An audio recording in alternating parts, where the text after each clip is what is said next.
The moment Ralph Shelby agreed to escort Maude Brooks to the settlement of Caldwell's Crossing, he told himself it was just another job, just another stretch of open country between one place and another, and he believed that right up until the third river crossing, when everything he thought he knew about himself turned out to be wrong.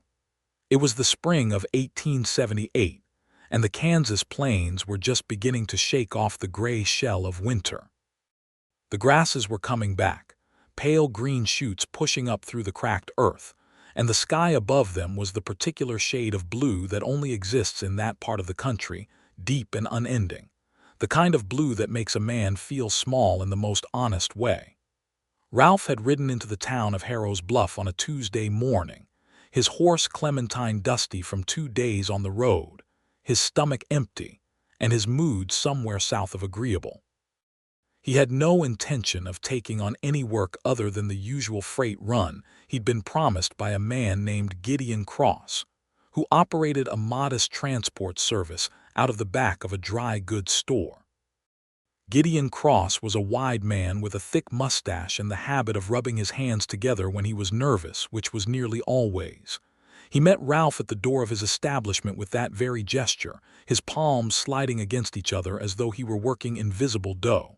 "Shelby," he said, stepping aside to let him in. "Glad you made it. Ride go all right?" "Long," Ralph said, removing his hat and pressing it against his thigh. The store smelled of sawdust and salt pork, and the light that came through the single window was thin and yellow. "You said freight. What are we moving?" Gideon cleared his throat. "Well now, it's a slight change of plan, not freight exactly. More like a passenger arrangement." Ralph looked at him steadily. He was 31 years old, lean as a fence rail, with dark eyes that had a habit of holding longer than most people were comfortable with. He'd spent the better part of the last decade doing the kind of work that didn't have a clean title trail guiding, occasional law assistance, freight running, and he'd developed a reliable instinct for when something was being said sideways. "A passenger," Ralph repeated. "A woman," Gideon said, and now his hands were working faster. "Name's Maude Brooks. She's a schoolteacher, came out here from Missouri about 8 months ago to take a position with the Harrow's Bluff School. The school's closed now, funding ran dry, and she needs to get to Caldwell's Crossing. Her cousin has a homestead up there, offered her a place to stay and work. It's a respectable situation." "How far?" 6, 7 days on horseback, maybe 8 if the weather turns." Ralph frowned. He didn't have a strong objection to escorting a woman, but he had a mild objection to being surprised by the nature of his work. He liked to know what he was getting into. "What happened to the last person who was supposed to take her?" Gideon's hands stilled. "That would be my nephew, Dale. Broke his collarbone getting bucked off a horse 2 days ago. Can't ride. And nobody else in town can manage it." "The men who can manage it aren't men I'd trust with a woman traveling alone. You've got a good name, Shelby. Holt Brannigan over in Tennyson said you were reliable as a clock and twice as steady." Ralph put his hat back on. He stood there a moment longer, running through the arithmetic of it in his head. 7 days was 7 days. The pay Gideon named was fair, and there was nothing pressing calling him anywhere else, nothing that had his name on it. He said he'd think on it and walked out to the street. He found Maude Brooks sitting on a wooden bench outside the boarding house 3 doors down, which was where Gideon had told him she was staying. She had a book open in her lap, though she didn't appear to be reading it, and she was watching the street with the particular attention of someone who was doing their best to look unconcerned while being anything but. She was 26 years old, though Ralph didn't know that yet. She had dark auburn hair pinned up under a plain gray hat, and her dress was the color of old moss, practical and unadorned. She had a straight back and hands that held the book the way hands hold something they're not truly focused on. Ralph stopped a few feet from her and removed his hat. "Miss Brooks," he said. She looked at him. Her eyes were a shade of brown so deep they were nearly black, and they moved over him with the quick, assessing quality of someone who had learned to make judgments fast and trust them. "You must be the man Gideon sent," she said. "Ralph Shelby. I haven't said yes yet." Something shifted at the corners of her mouth. Not quite a smile, more like the acknowledgement that honesty, even when it wasn't polite, was still a form of respect. "Then I appreciate you coming to see me before you decided." He sat down on the edge of the bench, not close, a respectful distance, and turned his hat in his hands. "How much of a rider are you?" "Enough. I came out from Missouri on horseback with a group. I've been in the saddle before. This'll be different, 6 or 7 days of open country, a few river crossings, some of the trail is rough." "I know what the trail looks like, Mr. Shelby. I've been looking at maps since Dale Cross broke his collarbone." He glanced at her sideways. "You're not afraid." "I'm cautious," she said. "That's not the same thing as afraid." He thought about that for a moment. Then he put his hat back on his head. "I'll do it," he said. "We leave tomorrow at first light. Pack only what you can carry on a horse. Food for 8 days in case of delays. Bring a rifle if you have one." "I have one," she said simply, and returned her gaze to the street. They set out the next morning before the sun had fully committed to rising, the sky a layered thing of orange and gray above the flat horizon. Maude had packed with the efficiency of someone accustomed to making do with less, her bags compact and balanced across a solid roan mare that Gideon had arranged. She wore a divided riding skirt and a canvas coat, and she sat her horse with the quiet competence she'd promised. Ralph noted it without comment and pointed them north. For the first half of that first day, they didn't talk much. The land did most of the talking, its wide grassy face opening and closing around them as the trail dipped into low swales and climbed gradual ridges. Ralph kept a comfortable pace, not pushing the horses, watching the land with the practiced eye of a man who'd spent years learning to read it. There were no immediate threats. The spring was mild. The plains were empty in the way that feels like possibility rather than danger.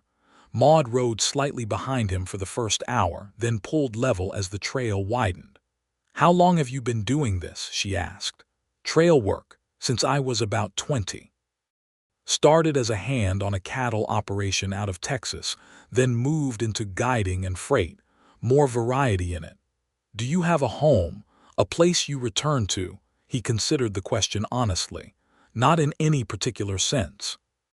I have a preference for certain stretches of country, but nothing with a roof and a deed attached." She nodded as though this confirmed something she'd already suspected. "I had a house in Missouri," she said.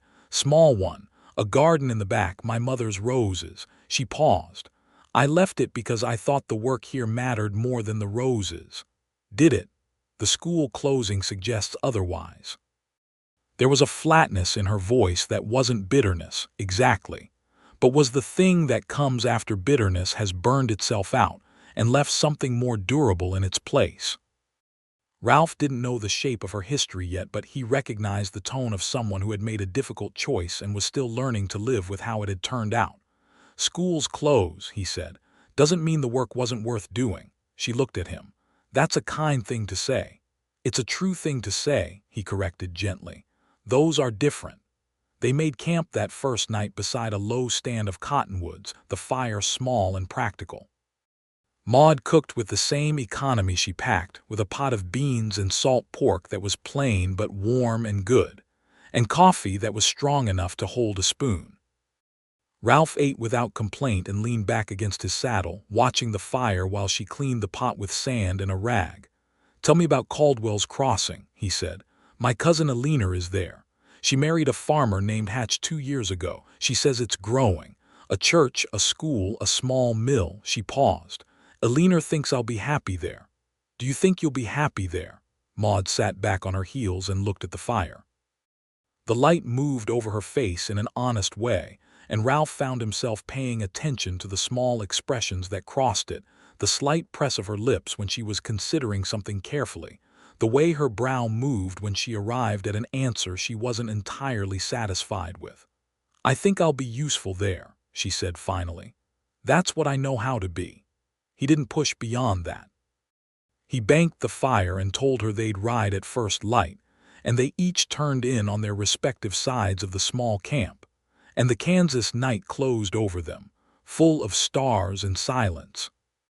The second day brought wind, a steady, pushing thing from the southwest that pressed against them all morning, and made Maude's hat a recurring problem.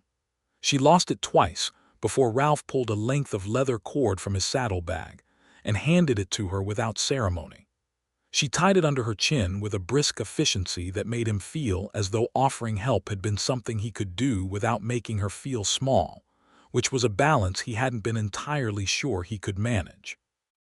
By midday they'd come to a stretch of country that showed the darker side of the frontier's history. They passed the remains of a homestead, or what had been one, the frame of a small house burned down to nothing but charred timber and a stone chimney standing alone against the sky like a broken tooth. A rusted plow sat in what had been a field, half buried in the returning grass. Maude pulled her horse to a stop and looked at it for a long moment. "Do you know whose this was?" No. Ralph had stopped beside her. There were a lot of families came out here in the late 60s and early 70s. Some made it. Some didn't. The land took them, or the hardship. Both, sometimes neither. Sometimes the policies took them. He paused. The tribes who had been living on this land before any of this was forced out. Treaties signed and broken. People pushed west and west until there was no more west. The families who came after sometimes found themselves in the middle of something they hadn't been told the full story of. Maude looked at him. "You say that plainly." "It's a plain fact," he said. "Doesn't make every person who came out here a villain, but it doesn't make the other side of it disappear either." He clicked his tongue at Clementine and they moved forward. "I spent some time with a Cheyenne man named Hawk standing about 6 years ago. He taught me a great deal about reading country, about what the land remembers." He glanced at the ruined chimney one more time as they rode past. "I try not to forget what I learned from him." Maude was quiet for a while after that, but it was a thoughtful quiet rather than an uncomfortable one. Ralph had the sense that she was the kind of person who filed things away and returned to them later, who preferred to understand something fully before she said too much about it. That afternoon brought the first river crossing, a shallow, broad stretch of the Cimarron's lesser tributary that had been swollen by spring melt, but was still manageable. Ralph guided them across at a diagonal, reading the current, his horse Clementine picking her way with the careful footwork of an experienced animal. Maude's roan followed without serious protest, though the water came up to the horse's bellies and she lifted her feet instinctively, drawing a breath through her teeth at the cold. "That's one," Ralph said when they reached the far bank, shaking water from his boot. "You're counting," she said. "There are 3 significant crossings on this route. After the third one, the trail levels out and it's easier riding into Caldwell's Crossing. Consider it a landmark system." She nodded, pulling her mare forward onto the bank and dismounting briefly to check the packing on her bags. Everything was well tied and dry, and she remounted with a small sound of satisfaction. The third day was the best riding day. The wind had died overnight and the morning came in soft and clear, the kind of morning that makes the whole world feel generous. They moved through country that was subtly beautiful, not dramatic like the mountains Ralph had seen further west, but quietly insistent, full of light and bird noise and the smell of warming grass. A hawk circled overhead for nearly an hour, riding thermals, and Maude watched it with open delight. "I missed that in Missouri," she said. "Not the hawk specifically, but that, the bigness of the sky." "Missouri's got sky," Ralph said, mildly amused. "Missouri sky is polite," she said firmly. "It has trees in it, clouds, buildings at the edge. This sky is," she waved her hand upward, "impolite. It doesn't care about the edges." He laughed, actually laughed, which surprised him. It was a real sound, not the performed courtesy he'd grown accustomed to giving in social situations. "That's the most accurate description of a Kansas sky I've ever heard." She looked pleased in a way she was clearly trying not to show, and he found that he liked that particular combination, the pleasure and the restraint together, the sense that her satisfaction was real precisely because she wasn't performing it. They talked more easily after that. She told him about growing up in a household full of books. Her father had been a schoolmaster, and the walls of their house were lined with volumes on every subject, and she'd grown up understanding that the most important thing a person could possess was the ability to learn. She'd wanted to teach since she was 9 years old, and she'd done it since she was 22, first in the town where she'd grown up and then, after the pull of something larger became too strong to ignore, out here. He told her about Texas, about the years on the cattle drives when he'd been young and certain and wrong about most things. He told her about a season spent in Colorado, working for a mining operation that had turned out to be run by a man with the moral architecture of a broken gate, and how he'd walked away from it in the middle of a cold November night with nothing but his horse and his conscience. He told her about the sky over the Texas Panhandle at night, so thick with stars that it seemed impossible, and about the sound that a herd of cattle makes when they're settled and moving together, a sound you feel in the chest before you hear it with your ears. She listened the way good listeners do, not filling every pause, not redirecting to her own experience, but genuinely receiving what he said and occasionally asking a question that showed she'd understood something he hadn't quite said directly.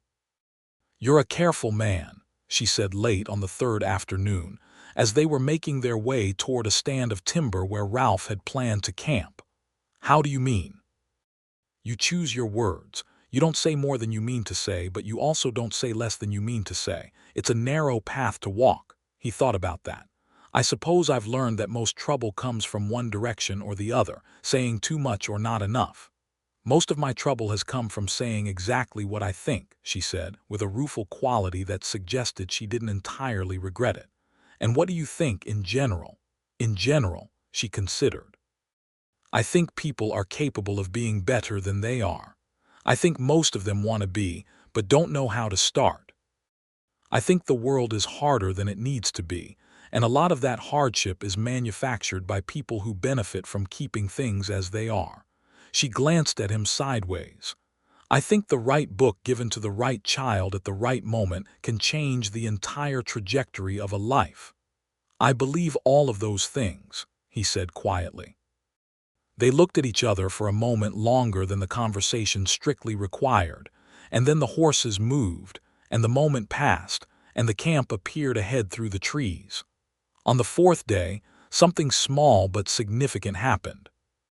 They were crossing a dry wash, nothing dramatic, a sunken place where water ran in wet season but was dust and cracked mud now when Maude's roan stumbled.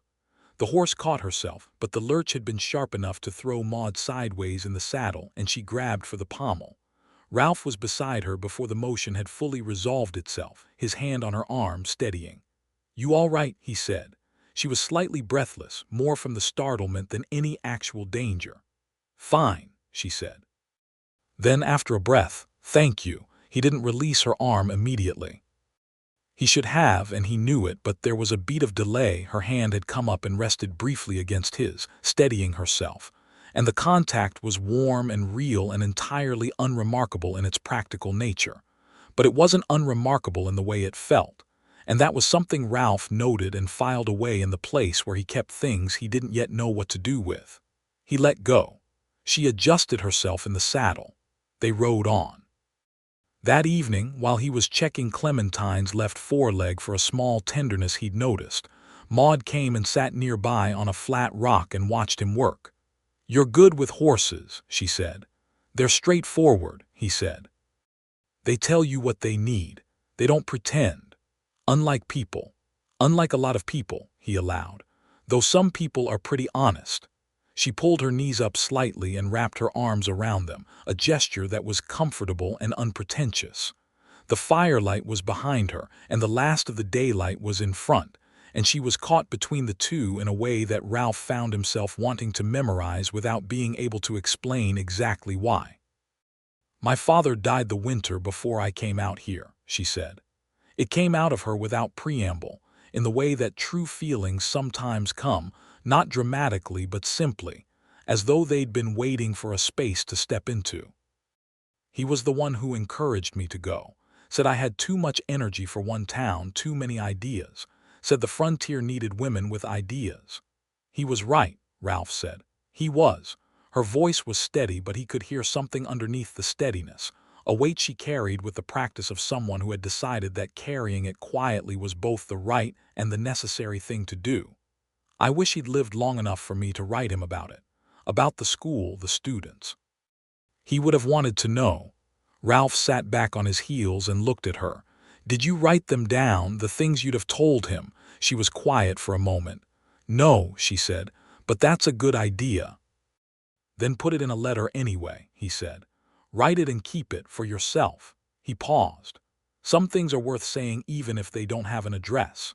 She looked at him then with an expression that was new, one he hadn't seen before in their 4 days together, something open and unguarded and a little startled, as though he'd said something she hadn't expected to hear from a man on horseback in the middle of the Kansas plains. You're a surprising person, Ralph Shelby, she said. He didn't know what to do with that exactly, so he returned to Clementine's leg and said nothing. And in the silence that followed there was something warm and slightly dangerous that neither of them named. The 5th day brought the second river crossing. The Arkansas tributary was broader here than the first crossing had been, the spring melt pushing it to the edges of its channel, the current moving with purpose. Ralph studied it for a good 10 minutes before he said anything, working upstream along the bank to find the flattest and most stable approach. It's manageable, he told her. The current isn't unpredictable, but it's strong. Stay close behind me. Let your mare find her feet. Don't fight her if she moves sideways, she'll correct herself. Maude nodded, and there was nothing in her face that was dramatic or afraid. She was concentrating, the way a sensible person concentrates on something that requires attention. He appreciated the absence of theater. They went in. The water was cold and fast, and it came up higher than the first crossing, pulling at the horse's legs with a muscular insistence. Clementine pushed through steadily, her neck dropping as she worked, and Maude's roan came behind, doing exactly as the mare's instincts directed, moving at an angle to the current, quartering upstream, feet finding purchase in the gravel of the riverbed. They made it across in a little under 5 minutes. When they reached the far bank, Maude exhaled a long, slow breath and then started laughing, not from relief exactly, but from the physical intensity of it, the cold rush of the experience.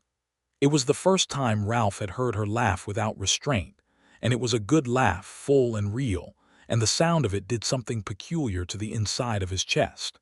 He watched her, unable not to, and his expression softened in a way that was visible but that he couldn't entirely prevent. 2, she said, holding up 2 fingers, grinning.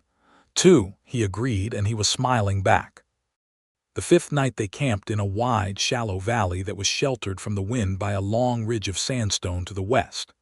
The grass was deep and sweet here, and both horses grazed contentedly while Ralph built the fire and Maude set about making supper from the provisions they had left: cornbread in the skillet, dried beef softened in a little water, the last of the sugar for the coffee. The meal felt almost celebratory, which was a generous response to dried beef, but the company made the difference. After supper, Maude pulled a small, worn book from her bag and held it in the firelight. Ralph glanced at the spine. Dickens, he said. She looked up, mildly surprised. You read him. Bleak House, he said. Read it in a rooming house in Dodge City 3 years ago. Took me 2 weeks and I thought about it for 2 months after. She pressed the book to her chest as though it had just done something wonderful. I taught that book once to a class of older students. One of the boys, 12 years old, barely literate at the start of the year, he read the whole thing by Christmas. His mother came to the school and cried. She shook her head. That was the day I knew I was doing the right thing. You were doing the right thing, Ralph said. The school closing doesn't change what happened in it. She looked at him steadily across the fire. You keep doing that, she said. What?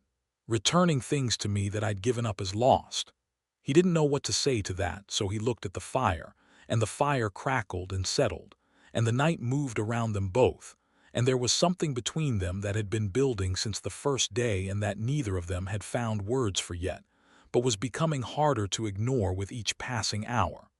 On the 6th day, in the late morning, they came across a traveler in distress. He was a young man of perhaps 20, sitting beside a lame horse on the trail, looking with the particular expression of someone who has already done all the worrying they had available and has arrived on the other side of it into a flat, tired calm.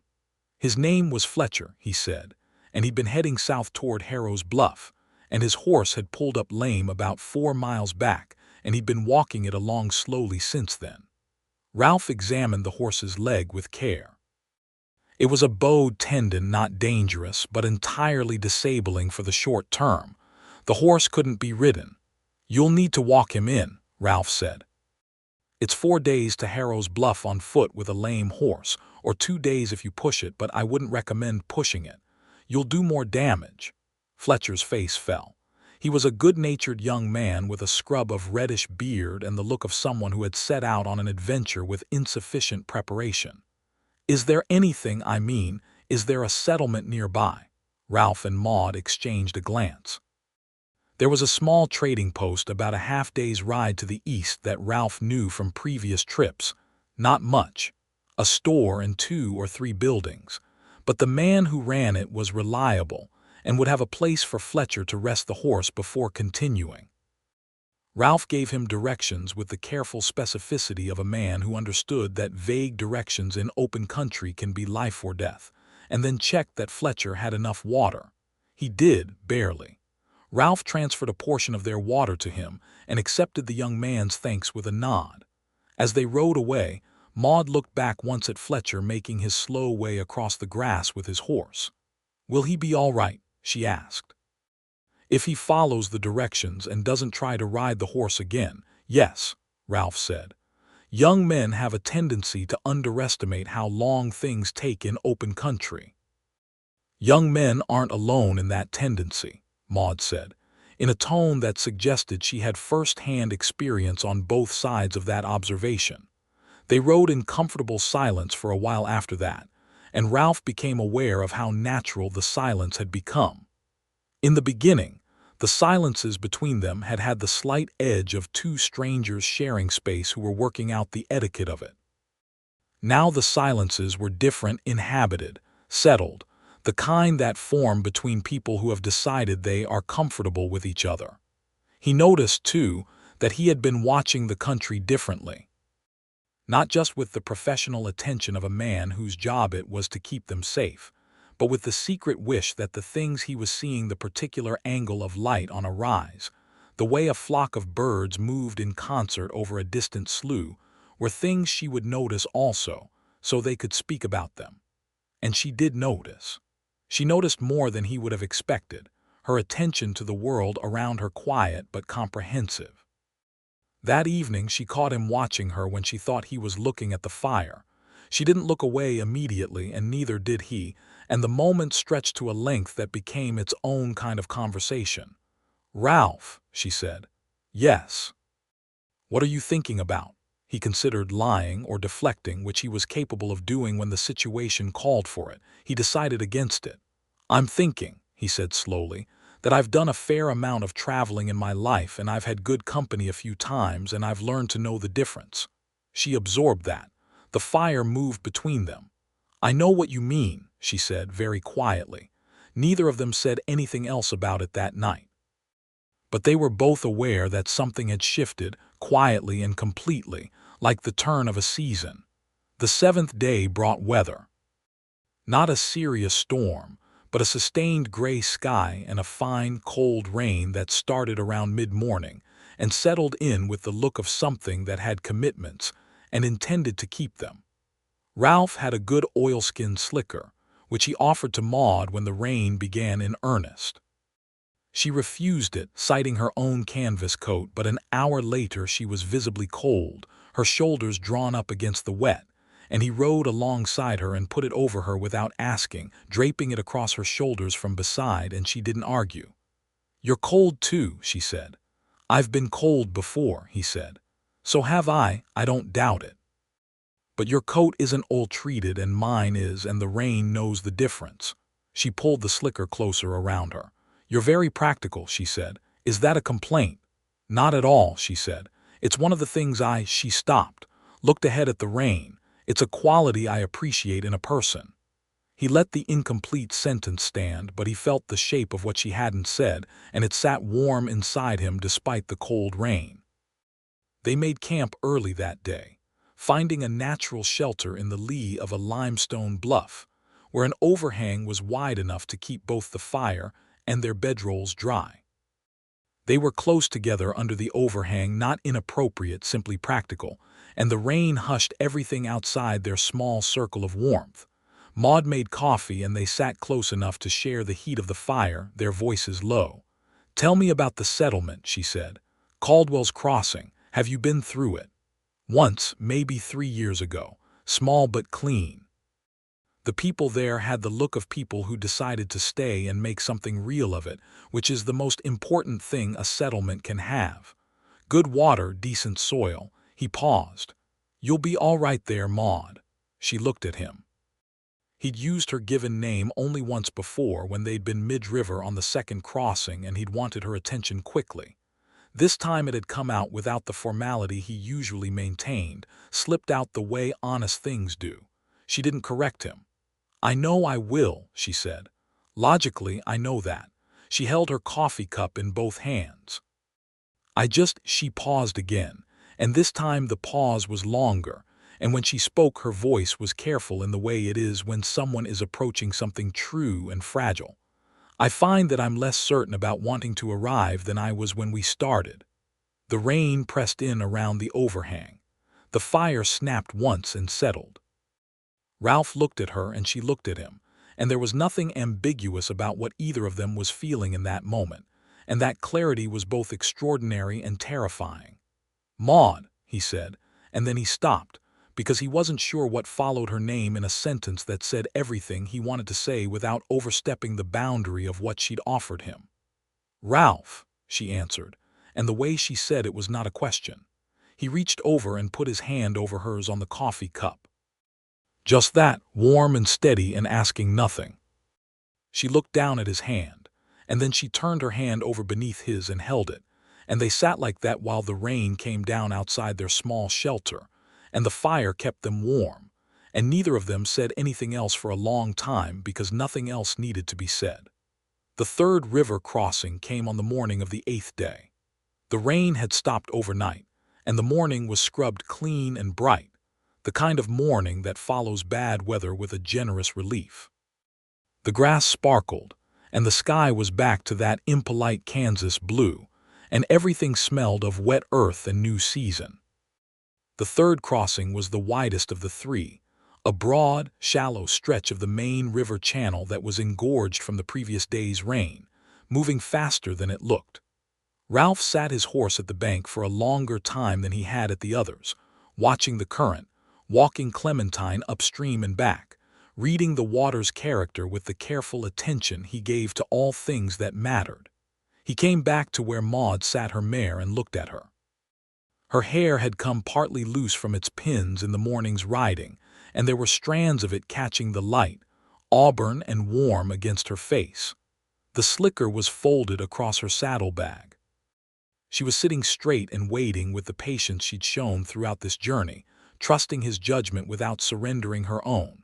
He looked at the river. He looked at her.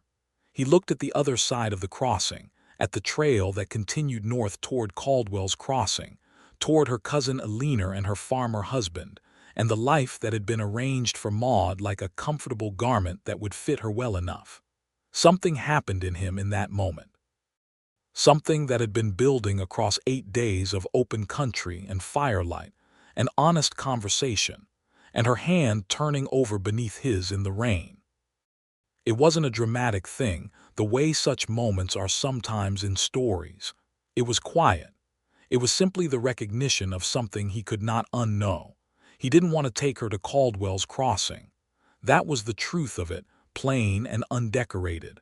Not because he intended to keep her from it, not because he had any right to make that choice for her, but because crossing this river meant delivering her to a place that would swallow her into its life and leave him continuing north toward nothing in particular, and the thought of that emptiness had a weight in his chest that was unmistakable.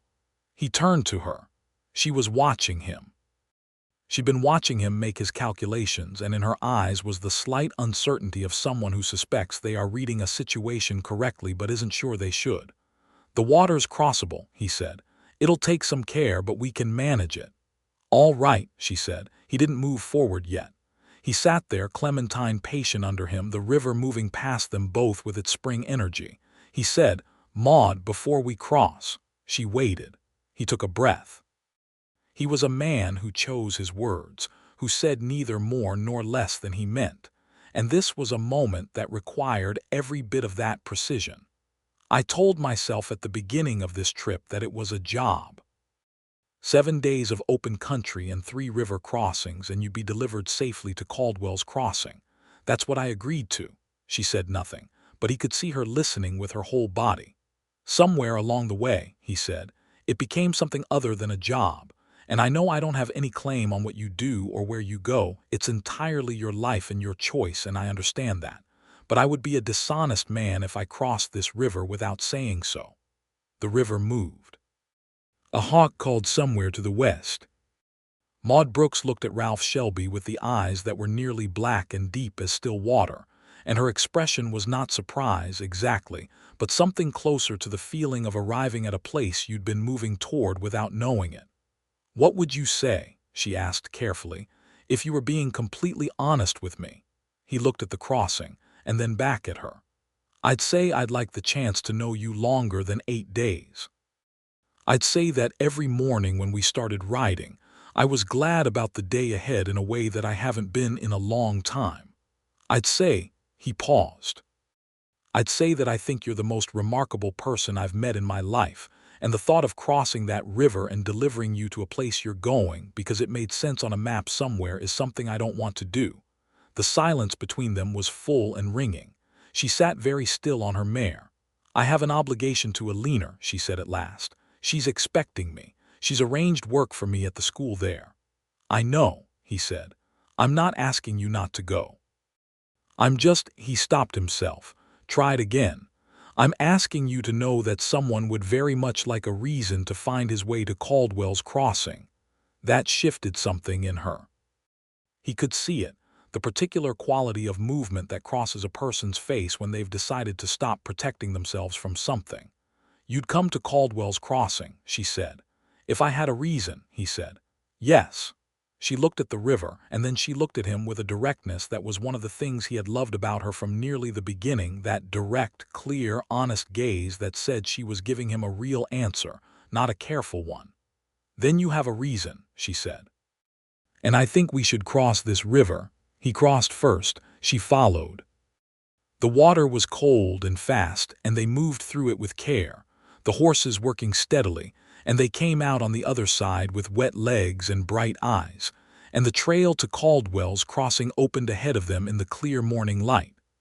Ralph reached across and touched her hand where it rested on the pommel briefly, warmly, a confirmation. She turned her face toward him and smiled, and it was a different smile from the near smiles he'd been collecting across the journey, something full and genuine and unguarded, and it was one of the finest things he'd ever seen. They rode north. The last day and a half of riding had a different quality than everything that had come before. The nervousness that had lived in the space between them was gone, replaced by something warmer and more certain. They talked differently, still carefully, still honestly, but with a new ease, the ease of people who have said the important thing and know it was received. She told him more about what she hoped for. Not just the practical hopes, a classroom, students, a way to be useful, but the deeper ones. A life that accumulated meaning. People who remembered her work and carried it forward in themselves. Someday, perhaps, the particular stillness of a house at the end of a day that had been well lived. He told her about the kind of life he'd been imagining in the abstract, a future that had been formless because there hadn't been anything specific enough to shape it around. He said it without making it dramatic, just as one person speaking plainly to another, but she understood what it meant, and the look she gave him was soft and knowing. Caldwell's Crossing appeared in the late afternoon of the 9th day, a modest collection of buildings along a well-used road, the church steeple visible from a distance, fields opening up around it on three sides. The whole thing possessed of the sturdy, unpretentious dignity of a place that has decided to be real. Maude looked at it from the top of the last rise, and Ralph looked at her looking at it. "Well," she said. "Well," he agreed, "it's smaller than I expected. Things usually are." She turned to him with something a little uncertain crossing her face. "Ralph, I'll stay for a few days," he said before she could formulate whatever question was forming. "Get you settled, meet your cousin," and then he held her gaze. "I'll start looking for work in the area, something that keeps me from going too far." The uncertainty resolved itself into something warm and clear. "Eleanor is going to have opinions," she said. "Eleanor will find that I'm very agreeable," he said. "You're not always agreeable," she said, but it was fond. "I'll make the effort." Eleanor Hatch turned out to be a broad-shouldered woman with Maude's same dark eyes, warmer in manner than her cousin but equally sharp in her assessments. She met them in the yard of her farmhouse at the edge of town, wiping her hands on her apron, and she looked at Ralph with the direct measuring attention of a woman who has learned that the circumstances in which people arrive frequently tell you as much about them as anything they say. She embraced Maude first, warmly and completely, the embrace of cousins who have a long history between them. Then she turned to Ralph and studied him with that measuring look. "Mr. Shelby," she said, "you got her here safe." "She'd have managed fine with or without me," Ralph said honestly. "She's capable." Eleanor's expression shifted slightly, the way a person's expression shifts when they have just confirmed something they already suspected.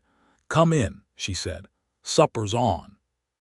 Martin Hatch, Eleanor's husband, was a quiet, solid man of 35 with the kind of face that trust builds on even features, calm eyes, a straightforward handshake. He and Ralph fell into an easy conversation at supper about land and water, and the particular challenges of farming the Kansas soil. And Maude watched Ralph across the table with a private attention that Eleanor noticed and filed away with the satisfaction of someone who has seen many things and recognizes the important ones. Later, after Martin had gone to bed and Eleanor and Maude were washing the dishes while Ralph sat on the porch smoking the one cigarette he permitted himself in a week, Eleanor said to her cousin, in a low voice pitched for just the two of them, "How long has it been like this?" Maude didn't pretend not to understand the question. "About 3 days in," she said. "Maybe 4, and she stopped, turned her coffee cup in her hands. "He's a good man. He's honest in a way that doesn't feel like honesty is costing him anything. It's just how he's built. He's kind without being soft. He sees things." She paused. "He sees me." Eleanor said nothing for a moment. Then, "Is he staying?" "He says he is, for now." "For now can become permanent," Eleanor said, with the pragmatic wisdom of a woman who has made her own choices about the difference between certainty and possibility, if both people are inclined to let it. Maude looked through the window at the dark shape of Ralph on the porch, the faint ember of his cigarette. "I'm inclined," she said. Ralph spent the first few days in Caldwell's Crossing doing what he was naturally suited to, making himself useful in practical ways that asked nothing in return. He helped Martin Hatch mend a section of fence that the winter had destroyed. He reshoed one of the farm horses when he discovered its shoes were loose and worn. He became acquainted with the town's handful of establishments and the people who ran them, moving through the community with the quiet ease of someone who doesn't need to claim space to occupy it. Maude, meanwhile, met with the school committee, which was run by a surprisingly progressive group of settlers who had decided that having a qualified teacher was the most urgent thing their growing community needed. By the 3rd day she'd been offered the position, not just offered, insisted upon, and she'd accepted with the composure of someone who had been holding a quiet excitement in careful check. She told Ralph that evening. They were walking along the edge of Martin's property in the long light of a spring sunset, the fields on one side and the rough, open country on the other, and when she told him, he stopped walking and looked at her, and the smile he gave her was one of those real, unperformed ones that had been becoming more frequent. "Good," he said. "Very good. "I start Monday," she said. "There are 14 students. 3 of them apparently haven't attended school in 2 years because there hasn't been one." Her voice had the particular aliveness it took on when she talked about teaching. "I have so much to do." "You have the weekend," he said. "The weekend is not much." "Then we'd better not waste it." He'd said we without thinking about it, and she'd noticed, and neither of them addressed it directly, but it sat between them like a pleasant fact. They walked further along the field edge, comfortable in the evening air, and at some point, neither of them could have said exactly when he'd taken her hand.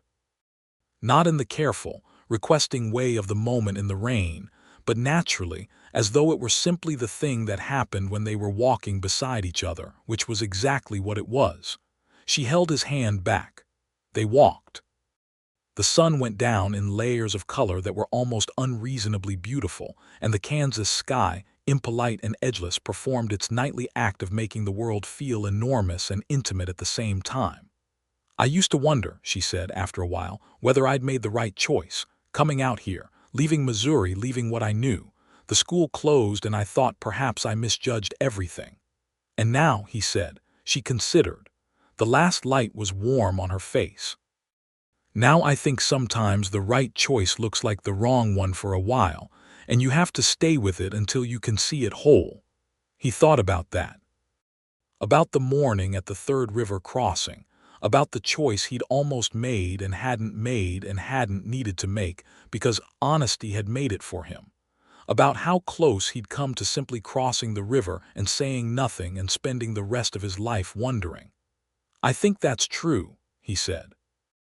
"Also," she said, with a lighter tone that he recognized as her way of stepping back from the edge of something serious while still keeping it in sight, "I think sometimes a very long horse ride with the right person clarifies things considerably." He laughed. She laughed. They were still holding hands. The weeks that followed were full. Maude threw herself into the schoolroom with the intensity of someone whose sense of purpose had been caged and was now free, and the school absorbed her completely during the days. Ralph, in the meantime, had found work, reliable, useful work, as a freight hauler and occasional law consultant for the local sheriff, a capable man named Amos Prout who had more territory than he could comfortably watch, and was grateful for a trustworthy additional pair of eyes and hands. The arrangement gave Ralph structure and an income and a reason to stay close, which was the most important thing. They spent their evenings together. Sometimes at the Hatch farmhouse, the 4 of them eating supper and talking about the day, Martin and Ralph in easy male conversation about practical things, while Alina and Maude talked about the school and the students and the larger shape of things. Sometimes it was just Ralph and Maude, walking the edge of town in the evening, or sitting on the wide porch of the boarding house where Ralph was staying, watching the road and talking about everything and nothing. He told her things he hadn't told many people. About the years in Texas when he'd been lonelier than he'd known how to say, the particular loneliness of being surrounded by other men, but having no one who really knew you. About the month he'd spent in a jail cell in New Mexico because a lawman had made a mistake that had taken 3 weeks to untangle. About his mother, who had been a practical and loving woman who had died of fever when Ralph was 17, and whose absence had shaped him in ways he was still understanding. She told him things, too. About the suitor in Missouri she'd turned down at 23 because she'd known, without being able to articulate exactly why, that the life he was offering was a life she would disappear into rather than inhabit. About the loneliness of her first months in Harrow's Bluff, the cold boarding house and the strange faces, and the weight of being the only person in the room who nobody knew. About her father's final months, the decline that had been slow enough to watch but too fast to stop, and the complicated grief of losing someone who was both your parent and your dearest friend. The intimacy that grew between them in those weeks was the kind that doesn't announce itself but simply deepens, the way a river deepens as it moves away from its source. They knew each other. That was the simple fact of it. They knew each other in the full, specific way that requires time and honesty and the willingness to be known, and that knowing had become the most important thing Ralph had in his life. One evening in late May, about 6 weeks after their arrival in Caldwell's Crossing, they were sitting on the porch of the boarding house in the early dark, the town settling into its nighttime quiet around them. She had been reading a letter from an old student, a girl who had gone back to Missouri with her family and who wrote occasionally, and she'd read parts of it aloud to Ralph, her face warm with pleasure at the child's account of her new life. When she finished, she folded the letter carefully and put it in her coat pocket. "Ralph," she said. "Yes." She looked at her hands. This was new Maude, who met everything direct, looking at her hands first. "I've been thinking about something." "All right." "About what this is." She gestured between them with one hand, the gesture both precise and slightly awkward in the way of gestures that are trying to describe something too large for a gesture. "You and I," he waited. "I don't want you to stay because you feel obligated," she said. "Because the job brought you here and it would feel wrong to leave. I want—" She looked up and met his eyes, and there was the directness back, full and clear. "I want you to stay because you want to be here. In this place. With this life." He leaned forward and put his elbows on his knees and looked at her. He had thought about this conversation in the way that a person thinks about something they know is coming and want to do properly when it arrives. He had turned it over in his mind during the long freight runs when he had hours of solitude in the saddle to think. "Maude," he said, "I've spent the last 15 years doing work that took me from one place to another and never landing anywhere long enough to call it home. That was a choice I made, and it made sense at the time, and it kept me from some kinds of suffering and led me into others." He paused. "When I crossed that third river with you, I knew something had changed, not because of obligation, because the alternative, continuing on and leaving, felt like walking away from the most important thing I'd ever come across." She was very still. "This is a good town," he said. "The work suits me. Pruitt's a fair man and the job is honest. But those are reasons on top of the real reason." He held her gaze. "The real reason is you. It's always been you since about the second day on the trail, if I'm being accurate about the timeline." A breath moved through her. "Day 2, she said softly. "That's when I started being sure about you also." "Day 2, he said. "When you told me your father was right and it wasn't bitterness in your voice, it was something braver than bitterness." Her eyes went bright. She blinked once. "You notice that?" "I notice everything about you," he said simply. "I can't help it." She reached over and took his hand, the same way it had become natural between them, without ceremony or drama, just the clear and uncomplicated language of people who know each other. "I'm glad you changed your mind at the third crossing," she said. "I'm glad you gave me a reason to." He looked at her in the porch dark, the warm light from inside the boarding house falling across them both, the night full of crickets and the distant sound of the town settling to sleep. And then, carefully and honestly and without anything left unclaimed between them, he said, "I love you, Maude Brooks." She looked at him. Her eyes were fully bright now, but her voice was steady because that was who she was, steady in the things that mattered most. "I love you, Ralph Shelby," she said. "I have for a while now." He leaned forward and kissed her, gently and completely, and she kissed him back with everything she was, which was considerable, and the town slept around them, and the spring night held them both, and everything was exactly as it should be. He asked her to marry him 3 weeks later, on a Sunday afternoon, on the bank of the same tributary that had been their second river crossing, which they had ridden back to together on a shared excuse about him wanting to show her something interesting about the way the river ran. It was not a large or theatrical proposal. He had a ring, a simple silver band set with a small piece of turquoise that he'd bought from a trader who passed through Caldwell's Crossing, because the blue-green of it reminded him of the river water and of her eyes in the firelight on the 5th night, which was something he didn't explain but understood himself completely. He said, "Maude, I'd like very much to build something permanent with you if that's what you want too." She looked at the ring. She looked at him. She said, "That's what I want," and she said it the way she said true things, without decoration, cleanly and fully. And he put the ring on her finger, and she held her hand out to look at it, and then looked at him again with that smile, the full one, the unguarded one. "It's beautiful," she said. "The turquoise. It reminded me of something," he said. She pulled him in by the front of his coat and kissed him again. And the river moved past them. And somewhere above them, the hawk that seemed to follow them across this country circled once in the big, impolite sky, and then was gone. They married in July, in the small church in Caldwell's Crossing, in a ceremony that was attended by Eleanor and Martin Hatch, and most of the town besides, which had developed a fondness for the schoolteacher with the direct gaze, and her quiet, capable husband, who had become as much a fixture of the community as anyone. Sheriff Prout stood for Ralph, a solid and dignified presence on his left. Eleanor stood for Maude, her dark eyes bright with the particular satisfaction of a woman who has watched something she hoped for become something real. Maude wore a dress that Eleanor had helped her make, cream-colored cotton with a pattern of small blue flowers, simple and beautiful, and she walked to where Ralph was standing with her chin up and her eyes clear, and her expression carrying that particular combination of sureness and softness that was one of the most specific things about her, the thing that made her Maude. Ralph stood very still and watched her come toward him, and what was in his face was plain for anyone to see. Gratitude, certainty, love in the deep and unperformed variety that doesn't need an audience.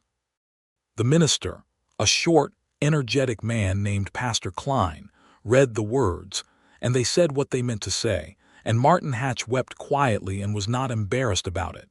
And the town of Caldwell's Crossing witnessed the beginning of a marriage that was built on the same foundation as its courtship: honesty, respect, and the willingness to see each other fully.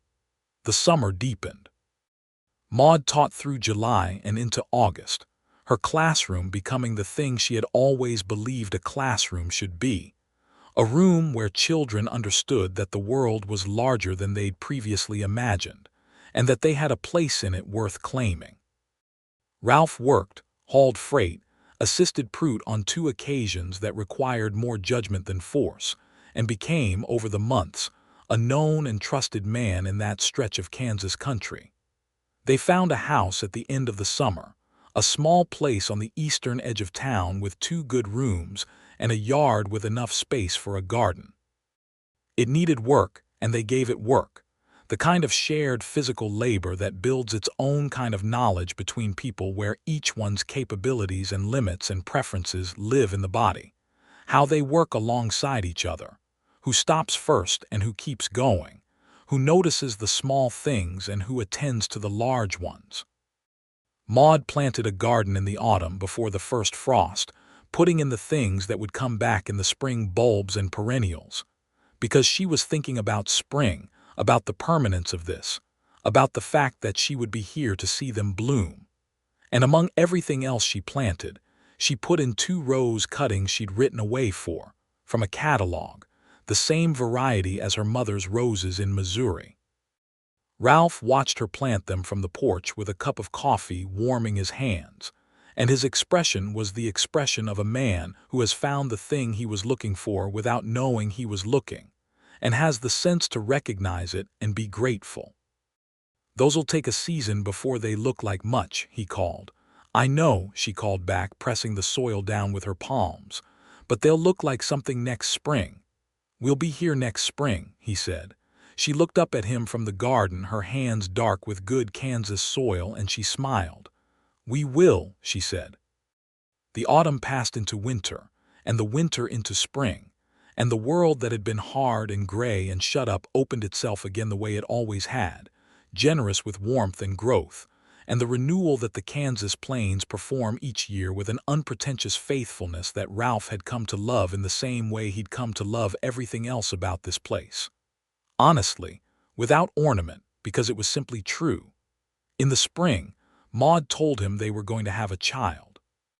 She told him on a morning in April over breakfast, with the same directness with which she told him everything, not building to it, not surrounding it with softness, just meeting his eyes across the table and saying it plainly. "Ralph, we're going to have a baby." He set down his coffee. He looked at her. The morning light was coming through the kitchen window across her face, catching in the auburn hair that she wore loose in the mornings and that he loved. And she was watching him with the slight, careful attention of someone who is absolutely certain about the thing they've said but is still, in the human way, watching for the response. He stood up from his chair, crossed to where she was sitting, crouched down beside her and took her hands in both of his. He didn't say anything for a moment because the thing he was feeling was so large and so full that he needed a breath or two before he trusted his voice with it.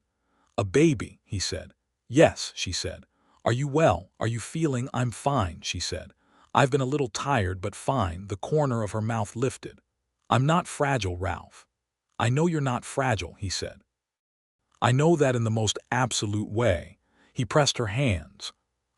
He shook his head slightly, because the word he wanted was simple but felt insufficient for the size of the thing. "I'm so glad, Maude, I am so glad." Her eyes went bright. "So am I," she said. "I'm a little frightened and a great deal glad." "The frightened part is honest," he said. "That's all right." "Everything honest is all right," she said. "You taught me that." "You already knew it," he said. "You knew it before I did." She leaned forward and put her forehead against his, and they stayed like that for a moment in the morning kitchen with the spring light all around them, the two of them holding the news between them like something precious and alive, which it was.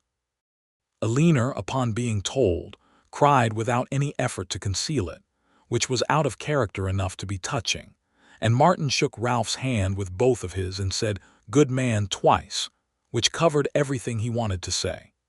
Sheriff Prout said he expected Ralph to take it easy on the heavy freight work during the final months, which Ralph acknowledged and then mostly ignored because he was built for work and needed it, but the sentiment was appreciated.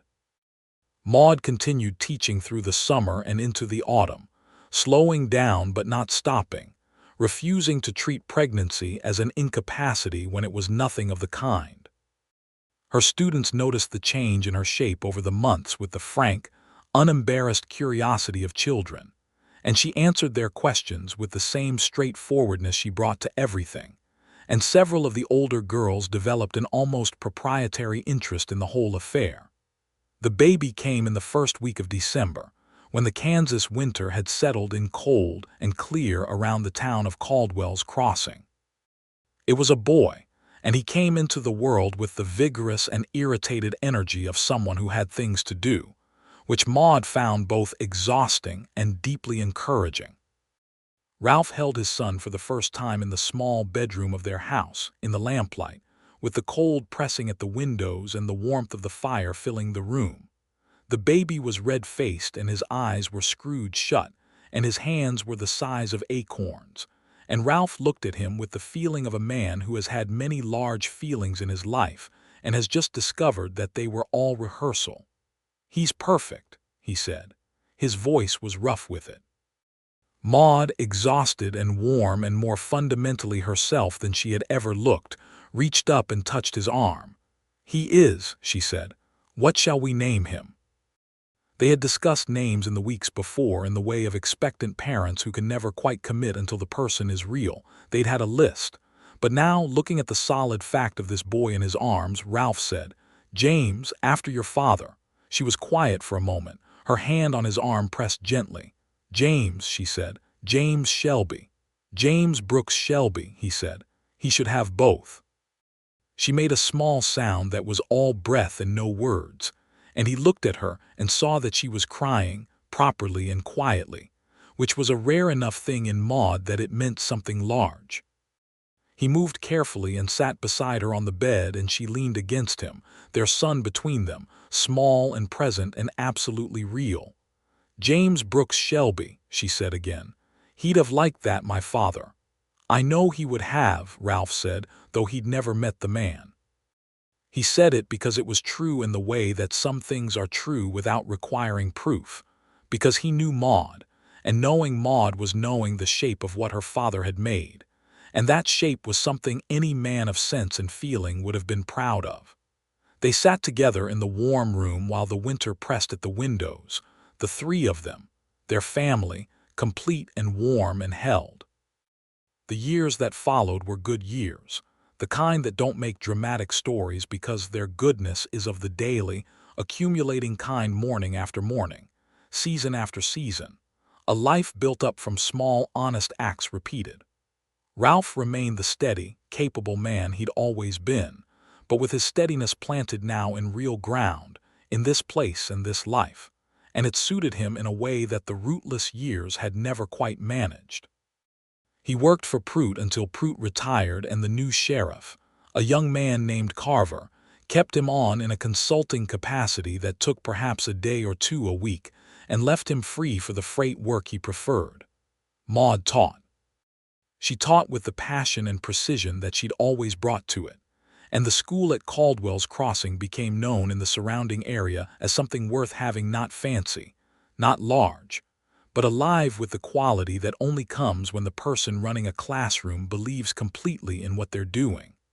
Children came to her who had been considered difficult, or slow, or unlikely, and left knowing things about the world and themselves that they hadn't expected to know.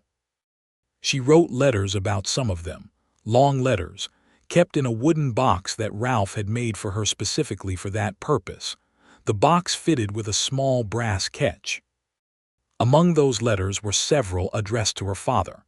James Brooks Shelby grew into a sturdy, curious boy with his mother's eyes and his father's steadiness, and a laugh that was his own, wide and generous, that made the whole house feel larger when he used it.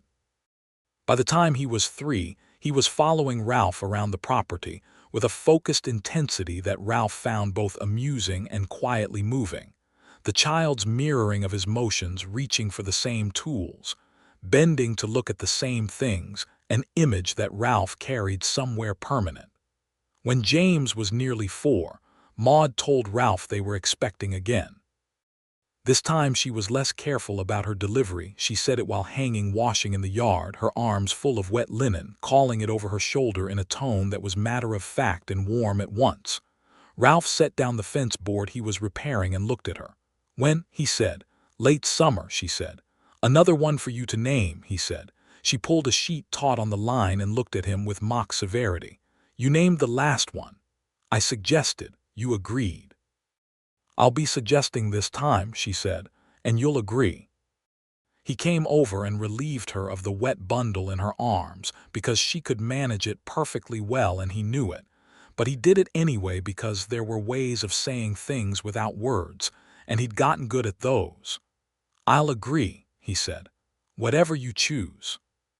The second child was a girl, born in August when the Kansas summer was in full, serious possession of the world, and they named her Clara Rose Shelby, the rose for the roses in the back garden, which were blooming for the 3rd summer running, deep red against the fence, exactly what Maude's mother's roses had looked like. Ralph looked at the name written in the family Bible and thought about choices and contingencies, and the long chain of events that had to happen exactly as they happened in order for this particular life, with these particular people, to exist, and felt something that was as close to awe as he'd ever managed. James was enchanted with Clara from the first day, with the solemn enchantment of a child who has just discovered that something unexpected can also be entirely right. He was careful with her and attentive in the 4-year-old's instinctive way, and Ralph watched his son with his daughter and understood something about inheritance and the things that pass between people without being said. The years moved. Caldwell's Crossing grew modestly and steadily, the way good places do, not overnight, not with dramatic influx, but with the reliable growth of somewhere that works, that has what people need, that holds what it builds. The church grew. The school grew. A second general store opened. A telegraph line came through in 1884, and the day it was connected was treated as a communal celebration, the whole town gathering at the office to send and receive messages, with a delight that the adults tried to moderate and mostly failed to. Maude and Alina remained close across those years in the way of people whose friendship is old enough and tested enough to require no maintenance beyond simply continuing to show up for each other, which they did. Martin and Ralph were not what anyone would call close friends in the expressive sense, but they shared the easy, durable companionship of men who respect each other and have built adjacent lives in a small place, and that was its own valid form. Somewhere in the winter of 1885, Ralph came home from a long freight run to find Maude sitting at the kitchen table with a letter in her hands, and from the stillness of her he knew it was something significant before she spoke. It was from Missouri. The schoolmaster position that her father had once held, in the town where they'd both grown up. The house where she'd been a child was vacant, and the town council had written to ask if she knew of anyone qualified, and the letter was from an old friend who'd thought of her. She put the letter down and looked at Ralph when he came in, and he could see the complex layering of what she felt, the pull of it, the old home feeling, and also the full inhabited life she'd built here. The students who needed her, the house with the garden, the children who were Kansas children now, rooted in this ground. "What do you want to do?" he asked, sitting down across from her. "I want to know what you think," she said. "I'll tell you what I think after you tell me what you feel," he said. "Same as always." She smiled, and it was that smile, the full one, still the finest thing he'd ever seen, 7 years on from the first time he'd seen it on the bank of a river in the spring sunshine. "I feel like this is home," she said. "And I feel like Missouri was home once, and that both things are true, and only one of them is where I want to be." "Then write back," he said. "Tell your friend to keep looking." She reached across the table and put her hand over his in the way that was as old and natural as breathing between them. "I was going to," she said. "I just wanted you to know I'd considered it." "I always want to know everything you consider," he said. "I know," she said. "It's one of the things I love best about you." She wrote back. She stayed. The spring came and the roses bloomed again, and Clara said her first full sentence in the kitchen while Maude was making bread, and James learned to read a full paragraph without stumbling, which he demonstrated to Ralph with the solemn pride of someone who has just discovered a superpower. Ralph held up his end of the daily bargain. The work, the steadiness, the attention, the willingness to be known, which he'd learned was the most important, and in some ways most difficult offering one person can make to another. One evening in late May, when the children were in bed and the house was quiet, Ralph and Maude sat on their porch as they often did in the long light of the summer evenings, her with her book, him with the simple comfort of the air and the cooling day. The rose bush along the fence was in bloom, the smell of it drifting across the yard, full and warm. Ralph looked at her, not the quick, practical glances of a shared day, but the long, specific look of a man taking deliberate stock of something important. She was reading, one foot tucked under her, her dark auburn hair loose, and she was the specific, irreplaceable person that she was, not younger than when he'd met her but more fully herself, the way people become more fully themselves as time strips away the parts that were performance. She looked up and caught him watching. "What?" she said. "Nothing," he said, "just looking at you." She held his gaze. "You do that sometimes." "I know, I probably always will." She put her finger in her book to hold her place. "I don't mind it," she said. "Good," he said, "because I meant every word of what I said that morning on the Third River crossing, and I mean it more now." She was quiet for a moment, and he could see her revisiting that morning the way he did sometimes, the river, the bright sky, the choice that had been less a choice than a recognition. "So do I," she said, "more than I did then even, which I didn't think was possible." "Things expand," he said. "They do," she agreed.